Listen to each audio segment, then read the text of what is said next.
Welcome back to Tune Up Tuesday. My name is Joe Gambino. Today we're talking about things that we could do at our desk to help with the repetitive sitting and loading that we're getting throughout the day.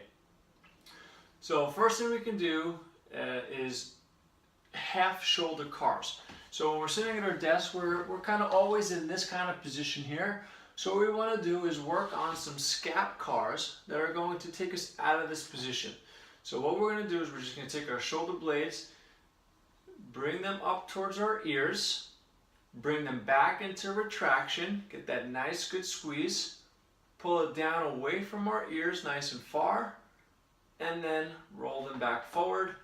And then we just take this the opposite way, squeeze them as the shoulders away from the ear, come on up towards the ears, and then bring them on forward again, and then just relax. So it'll take us out of this front position, mostly into the back, strengthening those muscles back there. The next thing we can do is just some pelvic tilting in our seat. So again, constantly hunched forward, we want to start to take ourselves out of this position. So we can start by sitting nice and tall, arching our lower back, and then rounding our back. Arching our lower back, rounding our back.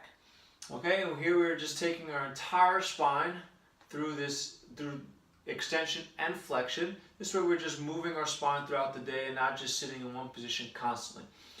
And the last one I like that's easy to do at work, just requires you to stand up a little bit or kneel on the floor, is a hip flexor stretch. So what you can do is you can come in, hands on your knees, and what you're going to do is you're going to take your pelvis here and you're just going to kind of tilt it up, allowing to feel a nice stretch through the hip flexor. And you can just hold this for 30 seconds while breathing. You can type on your desk while still doing this. It's a nice easy way to stretch out all these muscles that are constantly closed off from sitting.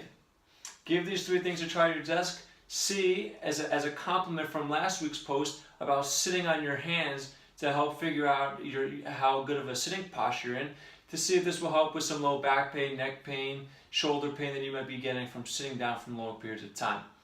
I'll see you guys next Tuesday.